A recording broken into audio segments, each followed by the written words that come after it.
The Empire's arrogance. The Galactic Empire had ruled the stars for over 3,000 years. Their massive ships, each the size of a small moon, moved through space like metal gods. Admiral Kane stood on the bridge of the flagship destroyer, watching Earth's blue marble grow larger on the main screen. "Such a small world," Kane said, his forearms crossed behind his back. "Hard to believe these humans think they can resist us." The Empire had crushed hundreds of worlds. Each time, the pattern was the same. They would arrive with their fleet of 50 warships, demand surrender, and when refused, they would destroy everything. No world had ever survived their attack.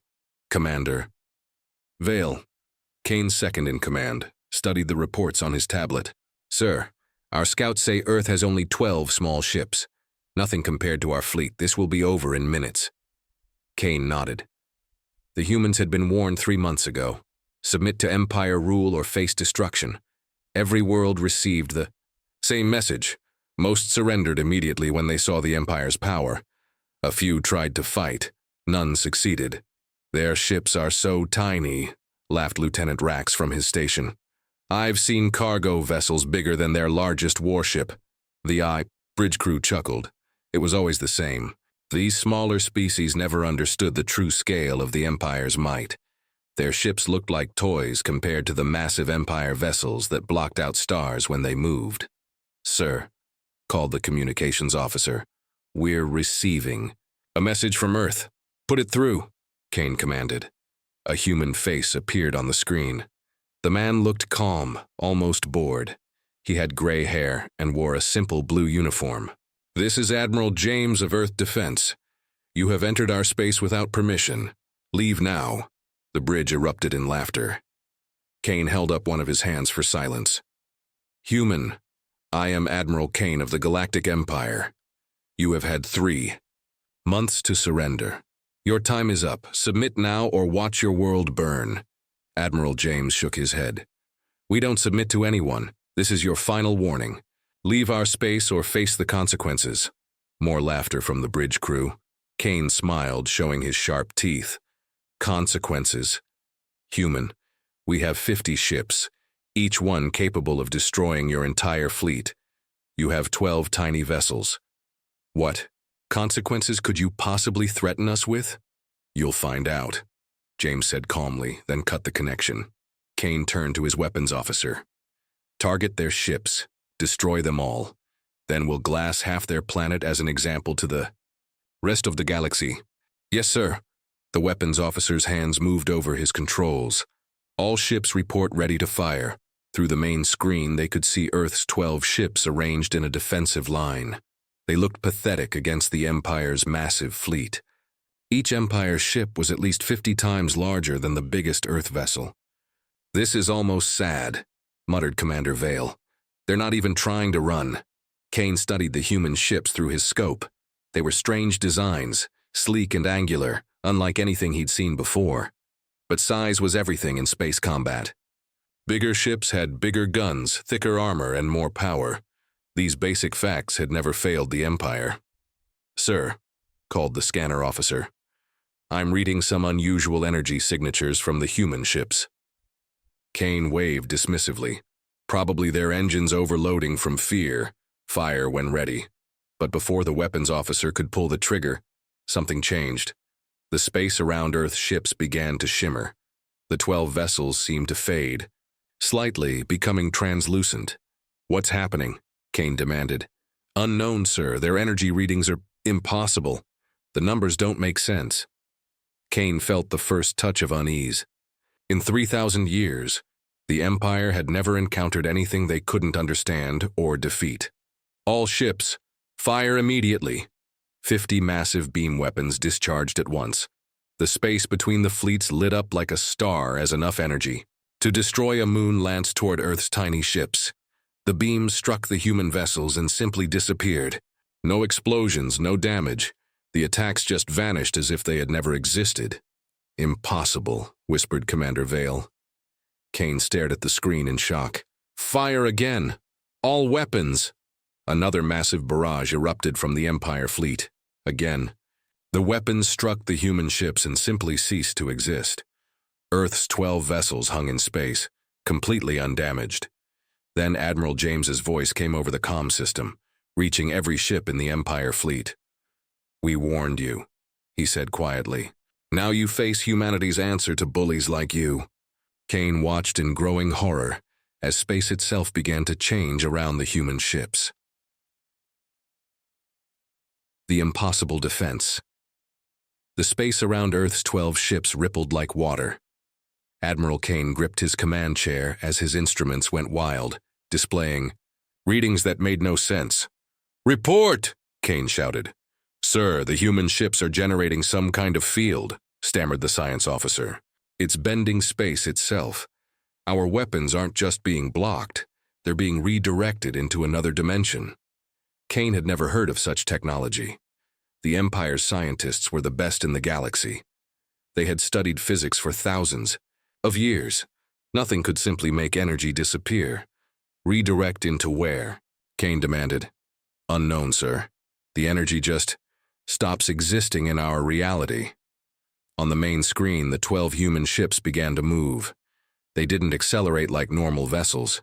Instead, they seemed to slide through space, ignoring the basics, laws of physics that governed all other ships. Commander Vale studied his readings with growing alarm. "Sir, they're not using any propulsion we can detect. No engines, no thrust signatures. They're moving by manipulating space-time itself." Kane felt cold dread creeping into his mind. The Empire had conquered the galaxy because they understood the rules. Bigger ships beat smaller ones. More weapons meant victory. But these humans seemed to operate outside all known rules. "All ships, fall back and regroup," Kane ordered. "Maximum defensive positions." The 50 Empire vessels began to retreat, forming a defensive sphere. Each ship activated its strongest shields and prepared for whatever the humans might do next. The 12 Earth ships continued their impossible movement, gliding through space like ghosts. They took no aggressive action, simply positioned themselves in a perfect line facing the Empire fleet. "Sir," called the communications officer, "Admiral James is hailing us again." "Put him through." The human's face appeared on screen again. He looked disappointed rather than angry. "Admiral Kane, you had your chance to leave peacefully. Now I have to show you why humans don't make good slaves." Kane forced himself to sound confident. "Human, your tricks with our weapons won't save. We have other ways to destroy you." James nodded slowly. "You're right. You could probably find a way to hurt us eventually. That's why we're not going to give you the chance." The human admiral turned to someone off-screen. "Captain Williams, prepare the Void Lance." Kane had never heard that term before, but something about the way James said it made his blood freeze. "What's a Void Lance?" James looked back at the screen. "Something we built after studying the remains of the last species that tried to conquer Earth. Did you know the Keth Empire used to rule this part of the galaxy? They had ships even bigger than yours." Kane's four hearts nearly stopped. The Keth Empire had vanished mysteriously 50 years ago. Their entire fleet of over 200 ships had simply disappeared without a trace. No wreckage was ever found. "That's impossible," Kane whispered. "No one knows what happened to the Keth." "We do," James said quietly, "because we're what happened to them." On the tactical display, something began to appear behind Earth's fleet. It was massive, easily 3 times the size of Kane's flagship, but it hadn't been there moments before. "Sir," screamed the scanner officer, "new contact, it just appeared out of nowhere." Kane stared at the massive shape taking form behind the human ships. It was unlike anything he'd ever seen. The hull seemed to absorb light itself, making it difficult to focus on. Strange energy patterns flowed across its surface like living lightning. "That's our real warship," James explained calmly. "The 12 you've been looking at are just scouts. We call the big one Humanity's Fist. It's been waiting in folded space, watching your every move." The massive ship completed its transition into normal space. Kane's instruments couldn't get accurate readings on it.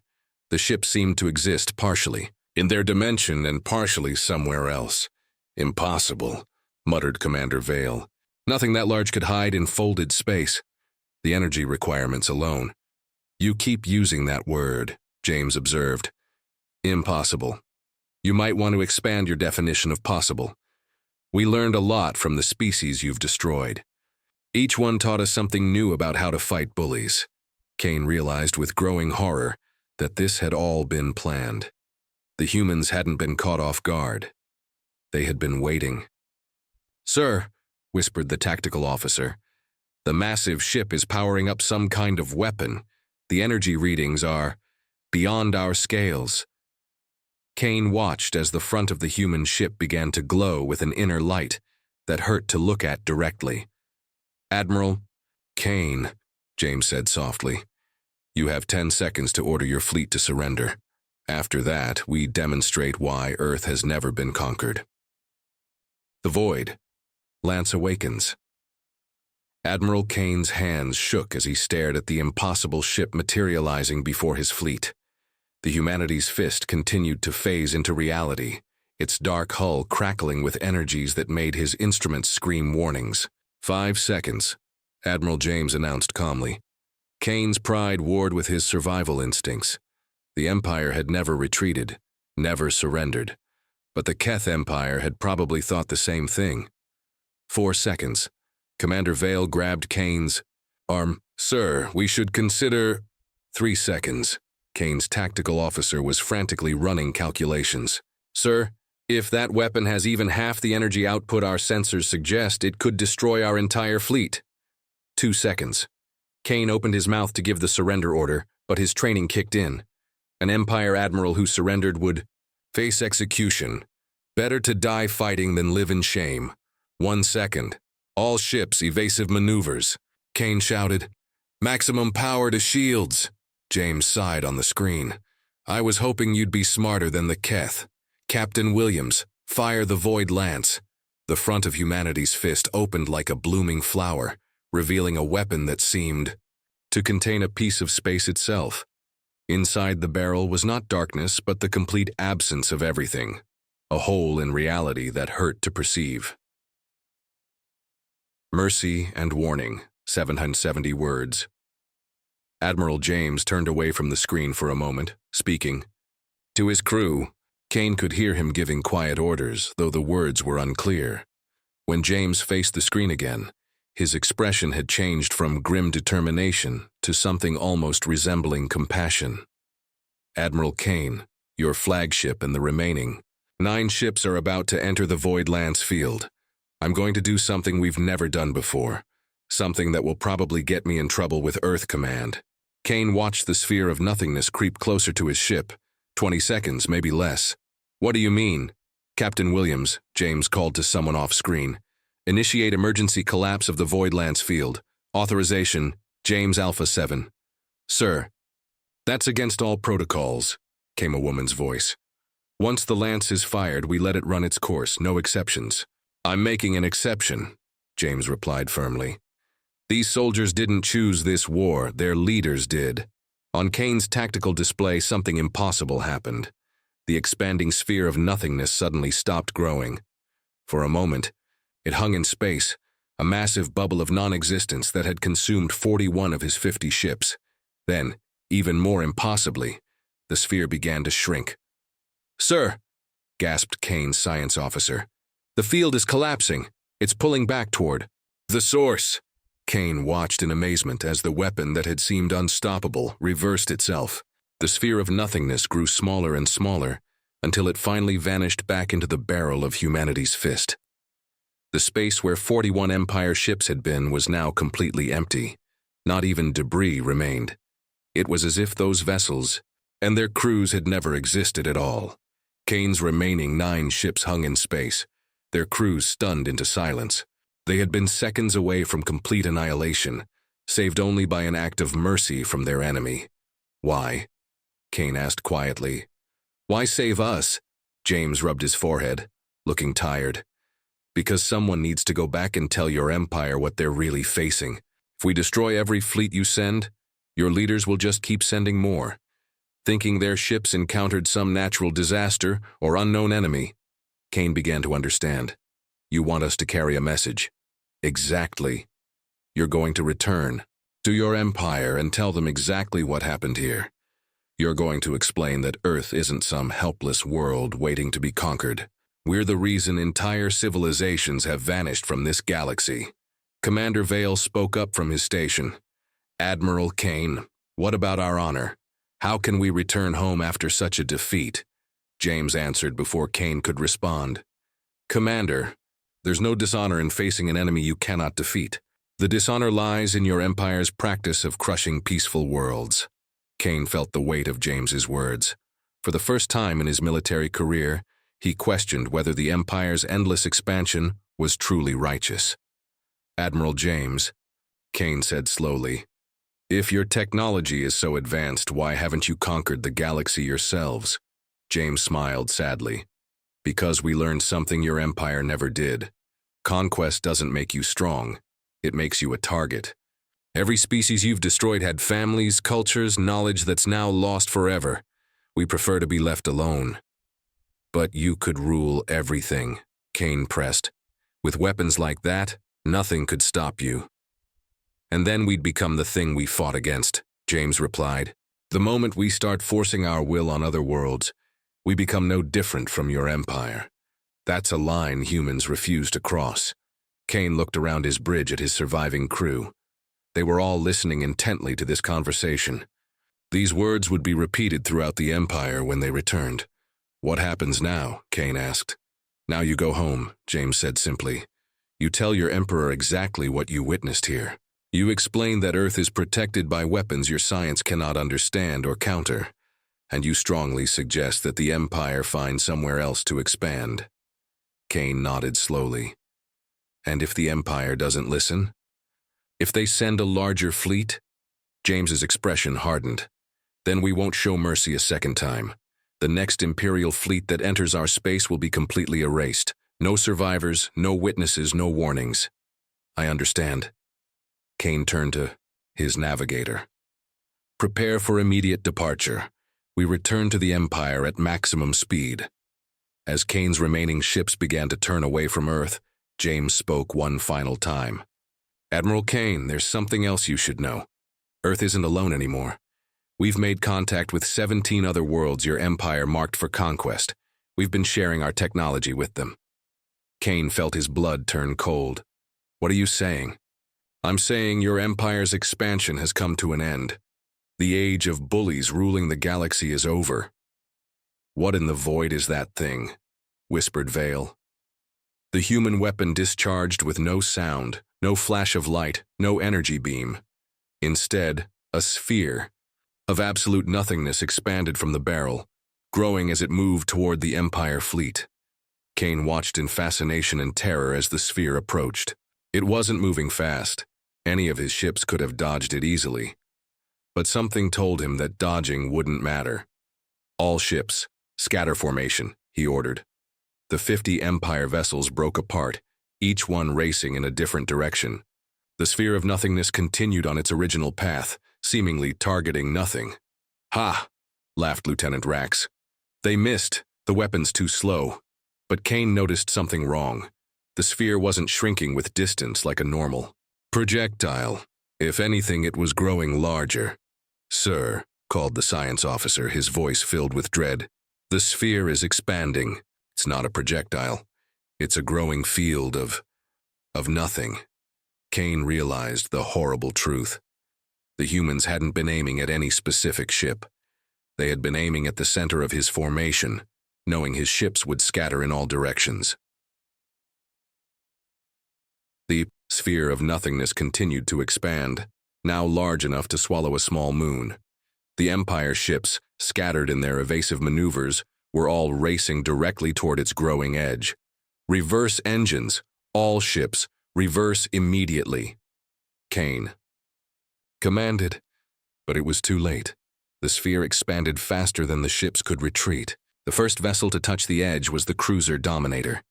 The moment the ship's hull contacted the sphere, it simply ceased to exist. No explosion, no debris, no energy signature. One moment it was there. The next moment, there was nothing. But empty space, this is impossible, screamed the science officer. Matter can't just stop existing. 5 more ships touched the expanding sphere and vanished instantly. then 10 more. Kane watched in helpless horror as his magnificent fleet was being erased from reality. "Admiral James," Kane called desperately. "We surrender. Stop the weapon." James shook his head sadly. "I'm sorry, Admiral. The Void Lance can't be stopped once fired. That's why I gave you the chance to surrender before we used it." The sphere continued growing. 20 ships gone, 25, 30.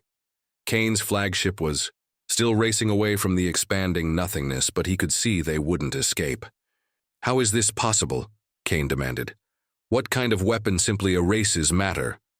"The kind you build when you study the universe's deepest secrets," James replied. "Humans have always been good at learning from our enemies. The Keth taught us about folded space. The Vor showed us how to manipulate time. The Helix revealed the secrets of dimensional barriers. Each species that tried to conquer us made us stronger." Kane realized the full scope of what he was facing. This wasn't just one species defending their world. This was the accumulated knowledge of every civilization that had ever threatened Earth, turned into the ultimate weapon. The Void Lance creates a bubble of space-time, where the fundamental forces that hold matter together simply don't exist. James explained as more Empire ships vanished. Anything that enters that space stops being real. 40 ships gone now. Kane could see the edge of the sphere approaching his flagship. He had perhaps 30 seconds before the destroyer would touch the expanding field of nothingness. "Please," Kane begged. "My crew doesn't deserve this." James nodded gravely. "You're right, they don't.